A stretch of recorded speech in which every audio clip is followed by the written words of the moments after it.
45% કમિશનનો હિસાબ। એકવાર અચાનક જ ઝારખંડની અંદર આ પરિસ્થિતિ જોવા મળી હતી, જેમાં 2005માં ઝારખંડ વિધાનસભા દ્વારા વિભિન્ન પરિસરના નિવારણ માટે આપેલા પૈસા પર અચાનક જ હંગામો જોવા મળ્યો, જેમાં સભાપતિ રાધાકૃષ્ણ કિશોરે ઘટિયા સામગ્રી જેવી ગંભીર આરોપ મૂક્યા હતા। સત્તાદળ તેમજ સીપીસીએ 45% કમિશન થઈ રહ્યું છે એવા આરોપ પણ લગાવ્યા હતા। નવનીકરણ અને સૌંદર્યકરણના નામ પર એમને 12 કરોડ રૂપિયા મળ્યાનો એવો મોટો દાવો કરવામાં આવ્યો હતો, અને જેનો તદ્દન દુરુપયોગ થઈ રહ્યો છે। અને આ આરોપ વચ્ચે વિધાનસભા દ્વારા મોકા પર જઈ નિર્માણને બંધ કરવામાં આવ્યો હતો અને પૂછવામાં આવ્યું હતું કે જે જગ્યા પર જરૂર નથી ત્યાં કેમ ખર્ચો થાય છે, ખોટી જગ્યા પર જરૂર વગર ટાઇલ્સ લગાડવામાં આવે છે। આવી ઘણી ખબર બહાર પડી ગઈ અને લોકો સુધી પહોંચવા મળી હતી। આ ઉપરાંત કેટલી માહિતી લોકો સુધી ન મળે તેવી નેતાએ વ્યવસ્થા કરી હતી, પરંતુ આવેદનવાળા અસંતુષ્ટ હતા, કારણ કે સૌંદર્યના નામ પર 45% ભાગીદારી, ખોટા ખર્ચ, વગર કારણની ટાઇલ્સ જેવી અનેક માહિતી લોકો સુધી પહોંચી ન હતી। આ મામલાની પડતાલ માટે 22/11/2005ના દિવસે સંવાદદાતા દ્વારા ભવન નિર્માણ કેન્દ્રમાં આવેદન આપવામાં આવ્યું અને જાણકારી મેળવવાનો પ્રયાસ કર્યો। 9 મહિના પછી મળેલ માહિતીમાં અનિયમિતતાને જાણવા માટેની ઉજાગર થઈ। ઉપહારના વેશમાં ઘૂસખોરી। ઝારખંડ વિધાનસભામાં ઉપહાર આપવામાં આવતા હતા। નેતા, અધિકારી અને સંવાદદાતા અને અનેક કરોડ ખર્ચામાં ઉપહાર આપવામાં આવતા હતા, અને તેના માટે કેટલો ખર્ચ થાય છે તે પણ વિચારવામાં પણ ન આવે એટલો બધો હતો। ઉપહારના નામ પર ધોતી, કપડાં, સાબુ, મિક્સચર, ઘરેણાં, કપડાં, ચવનદ્રાસ જેવી બધી જ વસ્તુ આપવામાં આવતી હતી। એકમાત્ર માનનીય વિધાનસભાના અધ્યક્ષ એવા મહેન્દ્રસિંહ દ્વારા ક્યારેય પણ ઉપહાર લેવામાં આવતા ન હતા, અને એમના પુત્ર વિનોદ સિંહ પણ એ જ રીતે આદર્શ માર્ગ પર ચાલતા હતા। સંવાદદાતા દ્વારા 28/1/2006ના રોજ વિધાનસભામાં ઉપહાર અપાયો હતો એના બિલ માંગવામાં આવ્યા।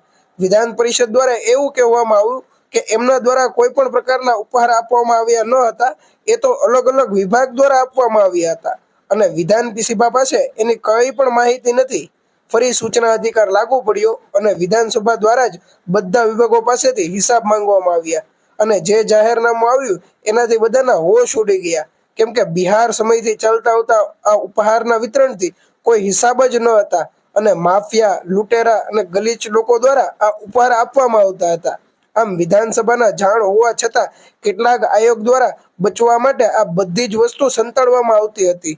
ઉપરાંત કેટલીક આયોગે સ્વીકાર પણ ન કર્યો હતો કે તેમણે ઉપહારનું વિતરણ કર્યું છે, જ્યારે કેટલાક ઠેકેદારના પ્રભાવથી આ કાર્ય કરતા હતા, અને સૂચના આયોગના મુજબ તેમજ હિસાબ વગરની કેટલીક કિંમતી બુક, દસ્તાવેજ ઉપરાંત અન્ય સાધન સામગ્રીનું વિતરણ કર્યું હતું। સૂચના અધિકાર દ્વારા આ પડદા ઉપરથી સત્ય પસાર થયું। દુકાનના ભાડા તેમજ લેપટોપ।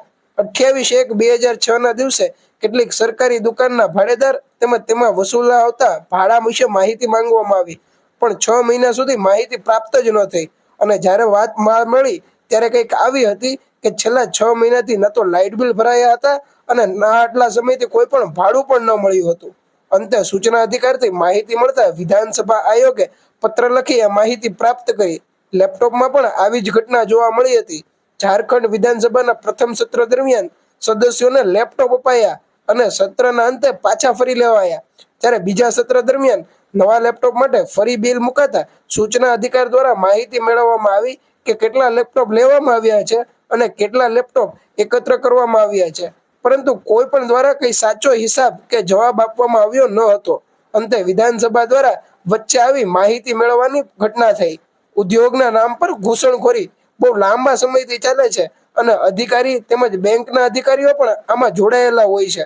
મુંબઈના 3-4 લોકો દ્વારા 1998-99માં આઈડીબીઆઈની બેંકથી 20 કરોડ રૂપિયાની લોન લેવાઈ હતી। રાંચીના ટીપડાણા ઉદ્યોગમાં આ 3 કારખાના ઉપર લગાવવામાં આવ્યા હતા, જેમાંથી 2 કારખાના તો ખુલ્યા જ ન હતા। લોકોને પણ કારણ વગરના કાઢી મૂકવામાં આવતા હતા, અને પેલું કારખાનું તો બંધ થવા પણ આવ્યું હતું। હવે આઈડીબીઆઈ મુંબઈ દ્વારા બેંક પરિસર દ્વારા પત્ર લખવામાં આવ્યું અને કહેવામાં આવ્યું કે પર્સનલ એકાઉન્ટ વિશે માહિતી કેમ છે, તો એ લોકોએ કહ્યું કે અમારે કોઈ પર્સનલ એકાઉન્ટ વિશે માહિતી આપી શકાય તેમ નથી। જ્યારે એમને આવી બીક લાગતી હતી કે 20 કરોડની લોનની વાત મળશે તો બધા લોકો ઘોટાળો સામે આવી જશે અને રોષે ભરાશે। અહીં પત્રકારિતા સામે 2 જ રસ્તા હતા, ક્યાં તો આ મુદ્દો બંધ કરી અને મૂકી દે અને અધૂરી માહિતી લખે. પણ સૂચના અધિકાર દ્વારા ત્રીજો રસ્તો પ્રાપ્ત થયો. આઈડીબીઆઈ મુંબઈમાં રજિસ્ટર્ડ ડાક દ્વારા 20/5/2006 પત્ર લખવામાં આવ્યો અને સૂચના અધિકાર વિશે માંગણી કરવામાં આવી. આઈડીબીઆઈ દ્વારા stress SSS stabilisation fund SSIB fund દ્વારા આ 3 કંપનીને પૈસા ચૂકવવામાં આવ્યા હતા અને એવું કહેવામાં આવ્યું હતું કે હજી રિટર્નમાં જે પૈસા મળવા જોઈએ એ મળ્યા નથી. વધારે માહિતી સાથે ગોપનીયતા છે એવી વાત કહીને ટાળી દેવાઈ હતી. પણ લોકો દ્વારા કેન્દ્ર આયોગ સુધી આ વાત પહોંચાડવામાં આવી અને કહેવાય છે કે એ જગ્યાએ જ જનહિત માટે હતી, છતાં પણ સાચી માહિતી મળવી જોઈએ. કેન્દ્ર આયોગ દ્વારા નોટિસ અપાઈ ત્યારે આઈડીબીએ પોતાની પર્સનલ માહિતીની વાત હટાવી માહિતી તરત જ આપી. કુલ 22 કરોડની લોન આપવામાં આવી હતી, જેમાંથી 2004 સુધીમાં 20 કરોડ મળી અને વ્યાજ સ્વરૂપે 2006 સુધીમાં 39 કરોડ લેવામાં આવ્યા હતા. સૂચના અધિકાર દ્વારા સત્ય સામે આવ્યું અને બધા જ લોકો વિવશ હતા. વિધાનસભાને સૂચના ન મળી જ્યારે પત્રકારિતા દ્વારા સૂચના આપવામાં આવી. ઝારખંડ વિધાનસભા માર્ચ 2006 સત્રમાં વિધાયક બંધુ તુર્કીના વિકાસ યોજનાની 4000 કરોડની રાશિ ટ્રેજરીમાંથી બેંકમાં જમા થઈ. તેના પર અનિયમિતતાની માહિતી માંગવામાં આવી હતી. પ્રભારી મંત્રી દ્વારા કહેવામાં આવ્યું હતું કે આ સંબંધમાં માહિતી મળશે નહીં તેમજ જનમાં જાહેર પણ નહીં કરીશું. 2006 ઓગસ્ટમાં પણ આ જ જવાબ આપવામાં આવ્યો. ટૂંકમાં વિધાનસભા પ્રશ્નોનો ઉપેક્ષા કરાય તેમજ જ્યારે 2006 નવેમ્બરમાં પ્રશ્ન પૂછાયો ત્યારે પત્રકારિતાએ સૂચના અધિકારના માધ્યમથી ત્યાંના વિત્ત મંત્રાલય દ્વારા ત્વરિત નિર્ણય લેવાયો અને 100 જેટલી વાત પર તરત જ જવાબ આપવામાં આવ્યા. એનઆરઈજીએનું સત્ય સામે આવ્યું. રાષ્ટ્રીય ગ્રામીણ રોજગારી ગેરંટી કાનૂનને એક ઐતિહાસિક કાર્ય તરીકે જોવામાં આવ્યું હતું, પરંતુ નોકરશાહી તેને લાગુ પાડવામાં એટલો રસ ધરાવતા ન હતા. ગ્રામીણ દ્વારા સૂચના અધિકાર લાગુ પાડવામાં આવતાની ખબર સાથે જ રાજ્ય આયોગ પાસે સાચી માહિતી હતી જ નહીં અને તરત જ આયોગ અને તંત્રને અનિયમિતતા પર કાર્ય કરવાનું શરૂ કરી દીધું. સંસ્થા નિબંધનમાં અનિયમિતતા. ઝારખંડની જ આ વાત છે કે સંસ્થાને જ્યારે મંજૂરી મળે ત્યારે તેના સંપૂર્ણ સરનામા હોવા જોઈએ, પણ 160 જેવી એટલી સંસ્થા હતી કે જેના કોઈ પણ સરનામા ન હતા અને એ માત્ર જિલ્લાના નામ પર જ હતા. પત્રકારિતા સરિતા દ્વારા 2009 ઓગસ્ટમાં સંપૂર્ણ માહિતી આપવામાં આવી અને એ પણ સૂચના અધિકાર લાગુ કર્યા પછી. ઘણી બધી અનિયમિતતા સામે અવાજ ઉઠ્યો. ચૂંટણી દરમિયાન અમુક વાહનની નંબર નોંધી તેને કાર્ય માટે વાસનું સર્જનવાળા મેદાનમાં રાખવામાં આવતા હતા. વાત મળી કે ત્યાં પણ લૂંટ ચાલતી હતી અને અનેક લોકો દ્વારા સૂચના અધિકાર લાગુ પાડ્યો ત્યારે જાણ થઈ કે ત્યાં તો વસૂલી અને બહુ મોટી લૂંટ ચલાવી રહ્યા છે. લોકસભા તેમજ વિધાનસભા દરમિયાન ઘેરાબંધીનો ખર્ચ 1 લાખ તેમજ 3 લાખ રૂપિયા હતો. તો પ્રશ્ન તો એ થાય છે કે 9 મહિના વચ્ચે આટલો મોટો ભાવ વધારો કેમ? પહેલા આશરે 2024 ગાડી હતી જ્યારે બીજી વર્ષે સંખ્યા ઘટીને 1024 થઈ ગઈ હતી. પત્રકાર દ્વારા આ વખતે આ 3 તેમજ 1 લાખના તફાવતને સારી રીતે એવી માહિતી મળી ગઈ હતી. આમ લોકો જગતમૃત થયા કે સરકારની કોઈ પણ અનિયમિતતા આપણા એક પ્રશ્નના મદદથી મેળવી શકાય છે અને જે ખરેખર રાજ્યની હિતની વાત છે.